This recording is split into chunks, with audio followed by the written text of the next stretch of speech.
Welcome to Q&A with FDA from FDA's Division of Drug Information. In this podcast series, we answer some of the most frequently asked questions that we've received.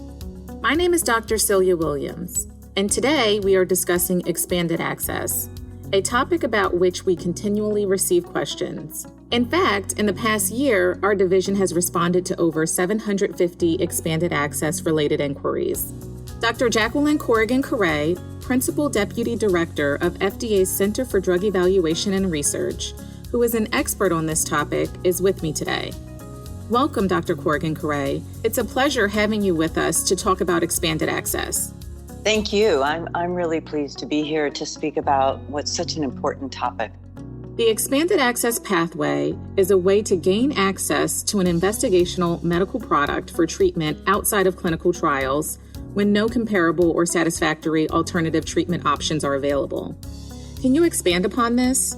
Sure. Let me start and explain who is eligible for expanded access, and you gave a little bit of that information. It is a potential pathway for a patient who has a serious or life-threatening disease or condition to gain access to an investigational drug. That's a drug that is being tested to see if it's safe and effective for a new condition or disease. And that patient does not have other available therapy that's on the market, and they're unable to enter a clinical trial for that agent. And that may mean that, they either don't meet the eligibility requirements for that clinical trial, or the trial is just not accessible. And in that case, if a company is able and willing to provide their investigational agent to the patient outside the clinical trial, they may be eligible for expanded access. There are different types of expanded access. So there are what we call individual expanded access, which, as the name implies, might be when a physician is seeking an investigational drug for a single patient. There is also what we refer to as intermediate expanded access programs, and that may be when a company has decided that they'll be willing to give the drug out for a number of different patients who could receive it. And in that case, it might be done under a protocol that more than one patient could receive the drug. Finally, we even have what we call much larger expanded access programs that might occur when a sponsor has finished their clinical trials, they're waiting perhaps approval, there's sufficient data on the drug such that more widespread access through expanded access is appropriate. What I would say is the overwhelming majority of submissions for expanded access are for those individual patient expanded access. In all cases, it's important to understand that expanded access refers to the use of an investigational drug when the primary purpose is to diagnose, monitor, or treat a patient's disease or condition, rather than obtain the kind of information about the drug that's generally derived from clinical trials. And that's an important distinction, and we need to underscore that while the intention is to diagnose, monitor, or treat, until we have the data to approve a drug, FDA approve a drug, we do not know whether that drug is really safe and effective for its use. And indeed, the best way to obtain that information is through a clinical trial. And so another criteria for expanded access is that it does not interfere with the clinical development program that's designed to answer those important questions regarding safety and effectiveness. Ultimately, the broadest access is through an approved product. You've already alluded to this in defining expanded access, but can you expand on why this pathway is sometimes referred to as compassionate use?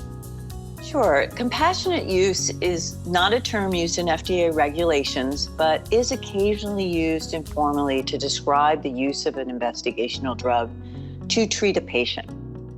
As I said, a criterion for obtaining a medication through expanded access is that there are not available alternatives. Therefore, patients seeking a drug through expanded access often have life-threatening or severely debilitating disease and have exhausted all other available therapies. So of the over 1,000 individual expanded access requests received by the Center for Drugs each year, for individual access, many are for patients with, very serious cancer or infectious diseases. And we recognize this need. And so we have a long history of facilitating expanded access to investigational drugs for this treatment use. In fact, on average, the Center for Drugs determines that over 99% of all expanded access requests may proceed. Thank you for sharing that statistic with our listeners. We are most frequently contacted by physicians and other healthcare professionals with questions about their role in the expanded access process. Can you briefly describe the role of the physician in making an expanded access request? Yes, the physician has a number of very important roles in expanded access. First, they are responsible for confirming that the patient's current disease or condition is serious or life-threatening. There are no available alternative approved treatments, and there is not a clinical trial that patient can enroll in. They are also responsible for doing the risk-benefit analysis of proceeding with treating that patient with an investigational drug. So if all these criteria are met, then they can submit an application, an IND, to find out if the patient does qualify for expanded access. Now, the physician is also responsible in these individual expanded access for confirming that the company that makes or owns the drug, the investigational drug, is willing to provide the product for expanded access. They are also responsible for fulfilling the requirements for expanded access use, evaluating and discussing the potential benefits and risks with the patient, including obtaining informed consent and IRB review. And they have responsibilities to submit reports and records to us under our regulations within the required time frame. Now, I know that can sound like a lot to a physician who could be hearing about this for the first time and interested in this. We realize that the physicians are practicing physicians, and we've tried to simplify the process for an individual physician. We developed a special form. It's a form 3926 that is really designed to streamline the information that a physician needs to submit to us when applying for an individual expanded access. And there's a helpful resource for physicians in getting more familiar with this process on the Reagan-Udall Foundation's Expanded Access Navigator website. Agreed. The Expanded Access Navigator is an excellent resource for physicians and patients, and one we frequently recommend. A link to the Navigator is available on our FDA Expanded Access website at fda.gov/expanded access. Or it can be visited directly at navigator.reaganudall.org. The Navigator is also a great resource for physicians to identify an institutional review board, or the IRB. It's the IRB that reviews and approves the expanded access plan and informed consent, or in emergency situations, it's informed of an expanded access use within 5 days of the drug being administered. Now, one change that we implemented for individual non-emergency expanded access is that the IRB review can be done by an IRB chairperson or another designated IRB member rather than a full IRB meeting, and this can also facilitate timely review. When we talk with physicians, other healthcare professionals, and patients, frequently they are looking for more information about how to get started with the process. And we often refer them to FDA's Expanded Access website at fda.gov/expanded access. What parts of the Expanded Access website do you think are the most useful for physicians and patients? Yes, the FDA Expanded Access website is really a great resource. The resources are organized by audience type. So there is a section that specifically speaks to physicians and what they need to know separately from, the section for patients, which speaks directly to what they need to know. The Expanded Access Navigator that we just spoke about is also set up the same way and broken down with information for physicians and information for patients or caregivers. So both the FDA website and the Navigator explain the two options for a single patient expanded access request, which, as I said, are the majority of the expanded access requests we receive. These two options are for emergency and non-emergency treatment.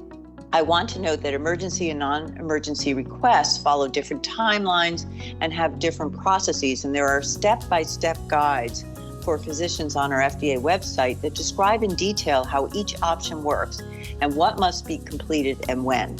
Emergency expanded access is when you really need to administer that drug within a very short time window, perhaps hours. And this may be a patient who, is quite ill, and these are often reviewed within hours. We also offer a 4-part video series for physicians that reviews a single patient expanded access process from start to finish, as well as home study continuing education courses focused on expanded access. I could talk about our web resources for a long time because there is just so much helpful information available. So to get started, visiting the appropriate audience tab is what I recommend doing first. Finally, for expanded access requests for patients with cancer, Project Facilitate offers oncologists assistance in applying for expanded access for their patients. There is someone available to speak during the day and really assist with the application process. I'll add that for emergency requests, physicians and their staff can call us at FDA 24 hours a day, 7 days a week. The agency has its own team of healthcare professionals available around the clock to assist with emergency expanded access requests.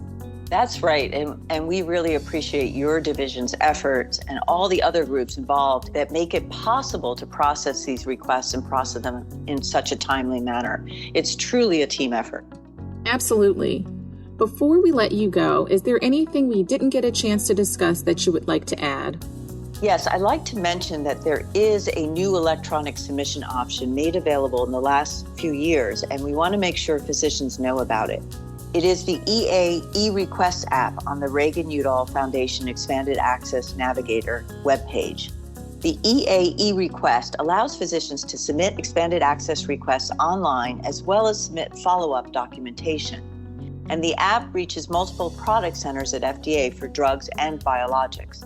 I would encourage physicians thinking about individual expanded access use to use this application because it walks you through the process and provides an electronic platform to track your submissions. You can create drafts, and it can even remind you if you have unsubmitted drafts. So I would encourage you to go to that website and consider using the eRequest app. Very helpful. Thank you again, Dr. Corrigan-Curay, for being with us today. To get started with the resources discussed today, visit fda.gov/expanded access. Thanks for listening to Q&A with FDA. The full podcast and transcript of this recording is available at fda.gov/QA with FDA. If you have questions about this episode or anything drug-related, email us at druginfo@fda.hhs.gov.